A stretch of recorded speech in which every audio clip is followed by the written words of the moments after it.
ኤምኤስ አማካሪ አርኪቴክቶች ከኢትዮጵያ ሬዲዮና ቴሌቪዥን ጋር በመተባበር የሚያቀርብላችሁ ፕሮግራም አሁን ይጀምራል። ሰላም ጤና ይስጥልን የፕሮግራማችን ተከታታዮች፣ ከፕሮግራሞቻችን ጋር አብራችሁን እንድትቆዩ እንጋብዛችኋለን።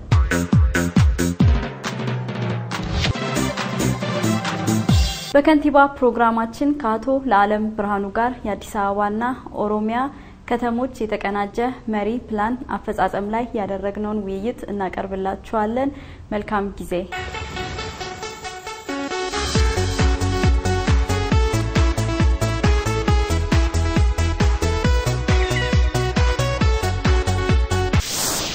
የተወደዳችሁ የአፍሪካ ካሜራ ተመልካቾች፣ ዛሬ ይዤላችሁ የመጣሁት እንግዳ የአዲስ አበባና ዙሪያ ኦሮሚያ መሪ ፕላን ፕሮጀክት ጽፈት ቤት ምክትል ስራ አስኪያጅ የሆኑትን አቶ ለዓለም ብርሃኑ ነው። ከአቶ ለዓለም ብርሃኑ ጋራ አሁን የማስተር ፕላኑ አንድ ምዕራፍ ተጠናቋል ማለት ይቻላል። ወደ ሌላ ምዕራፍ ወደ ሁለተኛ ምዕራፍ እየተሸጋገረ ነው ያለው። ስለዚህ እስካሁን ድረስ መሪ ፕላኑ ምንድነው ያሰበውና ምንድነው እየተሰራ ያለው የሚለውን አጠቃላይ የሆነ ለተመልካቾች ግንዛቤ የሚሆን ውይይት እናደርጋለን ከአቶ ለዓለም ጋራ። እንደምን አልካቶ ለዓለም ተነስተልኝ የመሪ ፕላን ፕሮጀክት አሁን አዲስ አበባን ለሚያክል ከተማ የስንት ዓመት ታሪክ ያላት ከተማ እና ሰፋቷም ደግሞ በየጊዜው እየጨመረ ይሄድ ያለች ከተማ ለዚች ከተማ መሪ ፕላን የማዘጋጀትን እድል ማግኘትን እንዴት ገልጿል? እንዴት ይሰማል? የእውነቱን ስሜት እስቲ እንግዲህ ያው እዚህ ከተማ ላይ ቀለል ባርጌ ለመግለጽ ስሞክር ያው እዚህ ከተማ ላይ የስራህን የድካምን አሻራ ማሳረፍ ማለት ነው። ይሄ ማለት ደግሞ ያው ከተሞች የነዋሪዎቻቸው ታሪክ የሚጻፍባቸው ቦታዎች ናቸው።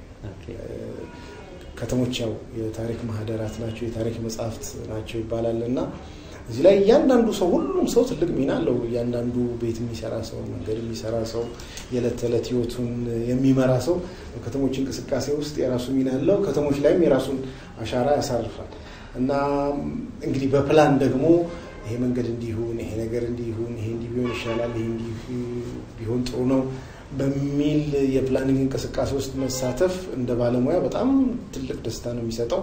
ምናልባትም አሁን ለሁለተኛ ጊዜ ነው እዚህ ፕሮጀክት ላይ ይሄንን ድርስ አገኝ። በፊቱ ላይ እንኳን ያን ጊዜ ወጣትም ነበርኩኝ።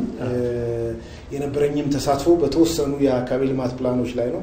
አሁን ግን በዚህ በፕሮጀክት ጽፈት ቤቱ በአመራርም በባለሙያነትም ስሳተፍ አዲስ አበባ ደግሞ እንዳያንየው ሳትሆን አሁን እጅግ ፈጣን በሆነ እድገት ላይ የምትገኝ ከተማ ነችና አንዳንዶች ምን ይላሉ? እንደዚህ በፈጣን እድገት ከተማ ላይ የሚገኝ ከተማን ፕላን መስራት የሚንቀሳቀስ ኢላማን የመምታት ያህል ከባድ ነው ይባላል።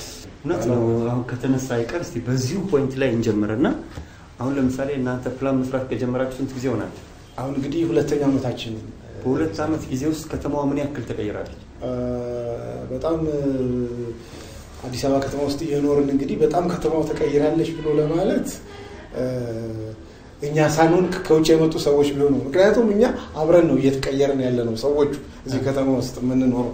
ግን እዚህ ቢሮ ውስጥ እንኳን ቁጭ ብለን አሁን በዚህ በፊት ለፊት ስንመለከት የዚህ የፈጣን ባቡር መስመር ግንባታውን ስናይ አልነበረም እዚህ ቢሮ ስንመጣ። ግን በጣም በጥቂት ወራት ጊዜ ውስጥ የትልቅ ስትራክቸር ቆሞ አዲስ አበባ ከተማ ሌላ ገጽታ ነው ያዘችው። ከተማው በፈጣን እድገት ላይ ነው ያለው። ከዚህ መንገድ ጋር በተያያዘ አንዳንድ የምናስባቸው ነገሮች ወረቀት ላይ ሐሳባችን ሳንጨርስ ከተማው ተቀይሮ አምልጦናል። ቀደም እንዳልኩት ወፏ በራለች ማለት ይቻላል እና በጣም ትልቅ ቻሌንጅ ነው። በጣም ደስ የሚል ነገርም ነው። ግን ደግሞ ይዛሙ ያን ደግሞ ያስደስታል። አንደኛው ነገር ፕላን ተሰራና ከተማው የሞተ ከተማ ይሆናል፣ የቆመ ከተማ ይሆንና ለአመታት የሰራው ፕላን ወረቀት ላይ ይቀራል። ይሄኛው ደግሞ ገና ፕላኑን እየሰርተ ሳትጨርስ ከተማው ቀድሞ እየተቀየረ ነው። ይሄንን እንዴት ነው ትገልጸው? አይነት ሁኔታ ይኖራል። በርግጥ ግን አሁን አንድ ጥሩ ነገር አሁን አዲስ አበባን የምንመለከተው ቀደም ብሎ አሁን አገልግሎቱን እየጨረሰ ያለው መሪ ፕላን ሲጠናቀቅ ከመጠናቀቁ በፊት ነው ይሄ የክለሳ ስራ ወይም እንደ አዲስ ፕላኑን የመስራት የጀመርነው። ስለዚህ እሱ በጣለው መሰረት ላይ ነው ብዙ የከተማ ስራዎች እየተሰሩ ያሉት። ለምሳሌ አሁን የባቡሩን መስመር የቀላል ባቡሩን መስመር ብንመለከት ቀደም ሲል እንደዚሁ ለህዝብ ትራንስፖርት አገልግሎት እንደሚውል ለፈጣን አውቶቡስ ነበር የታሰበው ሐሳብ ነበር። ስለዚህ እሱን ወደ ፈጣን የባቡር መስመር የመቀየር ሁኔታ ነው ያለው። ለውጡ ልዩነቱ ሰፊ ነው። ልዩነቱ በእርግጥ ሰፊ ነው፣ ግን መሰረታዊ የሚባሉ ነገሮች አሉ እንደዚህ። ሌሎችም ግን ማደጋ የለውም ማለት አትችልም። ልማትን መገደብ አይቻልም። የህዝብ ፍላጎት አለ። ረጅም ጊዜ ብዙ ስራ ሳይሰራ ይኖርበት ከተማ ነው። ስለዚህ ልማትን አቆመን ፕላን እየሰራን እንጠብቃለን ማለት የሚቻል ነገር አይደለም። አሁን እንደዋና መርህ ይዘን የምንሰራው ዋና የተባሉ የልማት እንቅስቃሴዎች እዚህ ፕላን ውስጥ የሚገቡበትን መንገድ እና ከፕላኑ ጋር የሚጣጣሙበትን መንገድ ይዘን ነው የምንሄደው። ቅድም እንዳልኩ ቀደም ሲል የነበረው ፕላን ያስቀመጣቸው መሰረታዊ ነገሮች አሉ። እነሱን አስበን እነዚህን አስተካክለን ለመሄድ ነው ጥረት የምናደርገው። ስለዚህ ይሄ ያው አንዳንድ ከተሞች ያው ተኝተው ከተሞች ይተኙና ፕላንም ይሰራል። ከዛ ከተሞቹም ፕላኑ ሁለቱም አብረው ይተኛሉ። ምንም እንቅስቃሴ የማይኖርበት ሁኔታ ነው ነበር። ይሄ ለከተማው ጥሩ አይደለም። ፕላኑንም ላዘጋጁት ባለሙያዎች ከተማውን ለሚመሩትም ሰዎች ቢሆን ይሄ በጣም ለመጥፎ ሁኔታ ነው የምናየው። አሁን እኛ ግን ፕላንም እየሰራን ነው፣ እንቅስቃሴም አለ፣ ፕላኑንም እየተከተልን ነው። አንዳንድ ቦታም ደግሞ ፕላኑም እየመራ ያለበት ሁኔታ ነው። ስለዚህ አሁን አዲስ አበባ ያለችበትን ሁኔታ ስንመለከት ጥሩ አጋጣሚ ነው ብዬ ነው የምወስደው። ሌላው ትልቁ ነገር ግን ምንድነው እየተማርን ነው የምንሄደው ማለት አሁን የባቡር መስመር ባንገነባ ኖሮ መማር አይቻልም። ዝም ብሎ በቴሌቪዥን የሰው ሀገር ከተማ በማየት ወይም የሰው ሀገር ከተማ እንዴት እንደተሰራ በመጽሐፍ በማንበብ ብቻ የሚገኝ አይደለም። በዚህ ፕሮሰስ በዚህ ሂደት ውስጥ በማለፋችን አሁን ብዙ ነገር እየተማርን ያለንበት ሁኔታ አለ እና ምናልባት በኋላ ከሰራናቸው ስራዎች አንፃር የምንገልጻቸው ነገሮች ይኖራሉ። ግን ጠቅለል ባለ መልኩ ስናየው ያለው የከተማ እንቅስቃሴ የፕላን ዝግጅቱ እንግዲህ እንደዚህ በጣም ከፍተኛ እንቅስቃሴ በተለይ በልማት በኩል በሚካሄድበት ኢንቫይሮንመንት ውስጥ እየሰራን ነው ለማለት ነው። በልማቱ ፍጥነት ምክንያት ለአንድ ጉዳይ የያዛችሁት ቦታ ወደ ሌላ ጉዳይ ተቀይሮ ያጋጠማችሁ ወይም ባልፈለጋችሁበት ባላሰባችሁበት አቅጣጫ ሄደባችሁ ወይም ደግሞ ከናንተ ለምሳሌ በከተማ ማዕከል ጥናት ውስጥ ያሰብናቸው ከተማ ማዕከል ውስጥ ያሉ አንዳንድ መንገዶች ከዚህም ከባቡሩ መንገድ ጋር አብረው የተሰሩ መንገዶች ለምሳሌ ሰፋፊ የእግረኛ መንገድ እንዲኖራቸው ይታሰብ ነበር። ኢን ፕሪንሲፕል በመርህ ደረጃ እንደዛ እናስብ ነበር። አሁን አስፋልቱ ተጠናቆ ነው ያለው። ከዚህ ጋር በተያያዘ ግን አሁን እንዴት መደረግ እንዳለበት ለማስረዳት ይሞክራል። እንደዛ አሁን እየተሞከረ ያለ ነገር አለ። ከዛ ውጪ ግን ቀደም ሲል የነበረው የመሬት አጠቃቀም እንዳለ መረጃው ተሰብስቦ ገብቷል። ያንኑ ነው መሰረት አድርገን የምንሰራው። አንድ ልብ ሊባል የሚገባው ነገር ምንድነው አዲስ ከተማ እየሰራን አይደለም ያለን ከተማ እያሻሻልን ነው ያለን። ለምሳሌ ባቡሩ መንገድ አሁን ሲሰራ ነባር ወይም ቋሚ ስትራክቸር ወይም ቋሚ የትራንስፖርት መስመር ነው የሆነው። ስለዚህ ቋሚ የትራንስፖርት መስመር እዚህ ፕላን ውስጥ መግባትና መካተት አለበት። እሱ የሚያመጣቸው ነገሮች ምን ይሆናሉ የሚል ሐሳብ ይነሳል። ይሄ ስለመጣ ይሄን እንቀበለውና ስለዚህ እሱ ደግሞ ወደፊት ምን በጎ ተጽዕኖ ይኖረዋል ወይስ ምን አሉታዊ ተጽዕኖ ይኖራል የሚለው ነገር በደንብ ከታየ በኋላ ለሱ ደግሞ ተገቢ ምላሽ የምንሰጥበት ነገር አለ። አሁን ትራንስፖርቱ አልመጣም፣ ግን ቀደም ሲል ይሄ ትራንስፖርት መስመር በመምጣቱ ይሄ አካባቢ ለምሳሌ ከሜክሲኮ ወደ መስቀል አደባባይ ብሎም እንግዲህ ወደ አያት እና ወደ ጎተራ የሚሄደው የባቡር መስመር በጣም ብዙ ህዝብ በትንሽ ጊዜ ስለሚያንቀሳቅስ ያካባቢ ትልቅ የቢዝነስ ማዕከል ነው የሚሆነው። ስለዚህ ብዙ ህዝብ እንደሚመጣ ይጠበቃል። ብዙ ሰው እዚህ አካባቢ መኖር እንዳለበት ይጠበቃል። ለዚህ ምላሽ የሚሆን ከመኖሪያ ከመሳሰሉ ነገሮች ጋር መልስ የምንሰጥበት አንድ ጥናት አለ። አሁን በሱ ይሄንን አድሬስ አድርገናል ማለት ነው። ያለፈው ማስተር ፕላን ስትገመግመው እንዴት ነበር? ግምገማ ተካሂዶ ነበር። ምን ፕላን ሰራን፣ መሬት ላይ ምን አስቀመጥን፣ ልዩነታቸው ምንድነው የሚል ግምገማ ተካሂዶ እንደነበር አቃል በአዲስ አበባ ዩኒቨርሲቲ ምንድን ነበር ግኝቱ?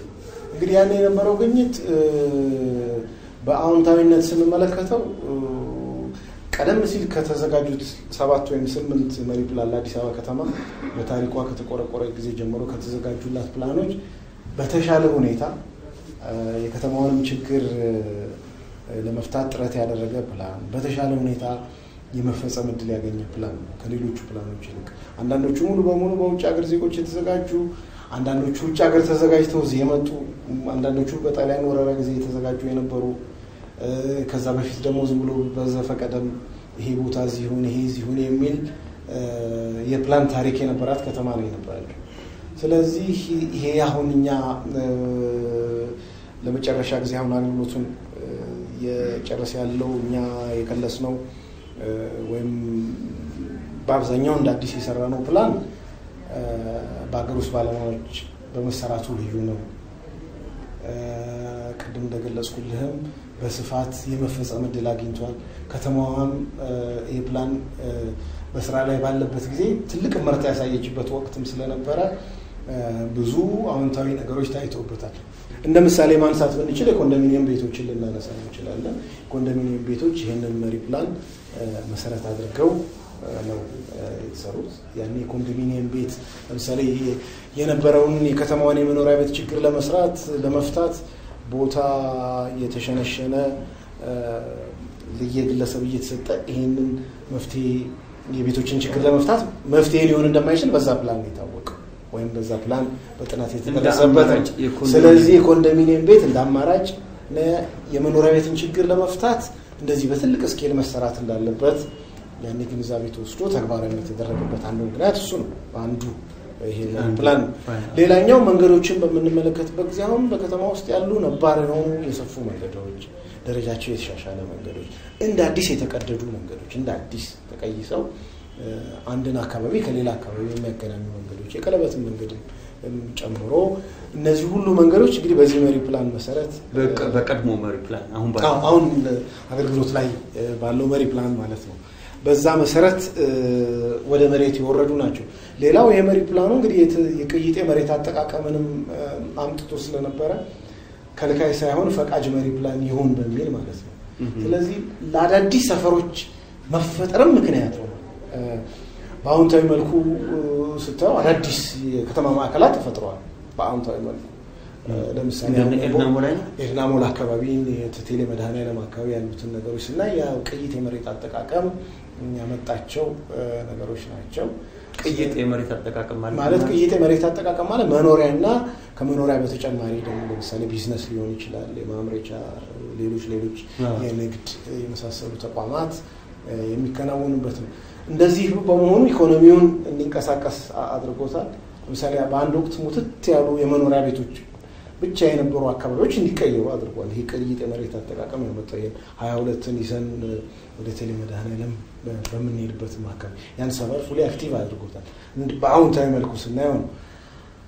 እንግዲህ አሉታዊ ጎኖቹን ስናይ የመሪ ፕላኑ አንዳንድ ለአረንጓዴ ቦታ ተብለው የተከለሉ ቦታዎች ለሌላ አገልግሎት ያዋሉበት ሁኔታ ተስተውሏል። በልማት ግፊት ምክንያት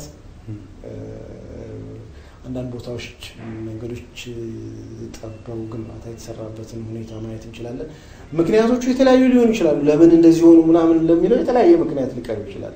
ከአቅም ማነስ ሊሆን ይችላል፣ ለፕላኑ የተሰጠው ግንዛቤ የተሰጠው ትኩረት ከባለሙያ ችሎታ ጋር ሊሆን ይችላል። የተለያዩ ነገሮችን መጥቀስ እንችላለን። ግን ዞሮ ዋናው ነገር ምንድነው የታዩ ችግሮች አፈጻጸም ላይ የታዩ ችግሮች ነበሩ። በቂ ግሪን ኤሪያዎች እንዲለሙ አልተደረገም። ቦታዎቹ ክፍት ቢሆኑም ልናለማቸው አልቻለም። አንዳንዶቹ የማኔጅመንት ወይም ቦታውን የማስተዳደር ችግር ነው ብለን እንወስድ እንችላለን። ስለዚህ ከዚህ ጋር የተያዙ ነገሮች ሊሆን ይችላል። መኖሪያዎች በቅይጥ ኢኮኖሚ ምክንያት ፕላኑ ስለሚፈቅድላቸው ወደ ሌላ አገልግሎት ይቀየራሉ። ይሄም በተወሰነ መልኩ የመኖሪያ ቤቶችንም ቁጥር ይቀንሷል። አዎንታዊም አሉታዊም ጎን ያለው አለ ማለት ነው። ማዕከላት በታሰቡበት ቦታ ለምሳሌ የተወሰነ ቦታ ማዕከል ሆነው ሊለሙ ይችላሉ ተብሎ በፕላኑ የታሰቡ ነገር ግን ያለሙ አሉ። ማዕከል ለምሳሌ አሁን አየር ጤና አካባቢ ብንወስድ አሁን ገብርኤልም አካባቢ ብንወስድ በፕላን ፔሪዱ ወይም በዛ በታቀደው የፕላን ፔሪድ ያ የተጠበቀው የማዕከል ልማት አልመጣም። ሳር ቤት ገብርኤል አካባቢ እዛ በአየር ጤናም አካባቢ ይሆናል ተብሎ የተገመተው ወደ ሲኤምሲም እንደዚሁ የታሰቡ የተለያዩ ቦታዎች ነው የነበሩ። በሚፈለገው በፕላን እድሜው ክልል ውስጥ ይመጣሉ ተብለው ተጠብቀው ነበር እነዚህ ነገሮች አልመጡም ግን ደግሞ አንዳንድ አካባቢዎች ደግሞ ከተጠበቀው ውጭ በራሳቸው ፍሎሪሽ አድርገው የተለየ ከተማ ሆነው ያያያሉ ለምሳሌ ኢድናሞል ከነዚህ አንድ ምሳሌ ሊሆን ይችላል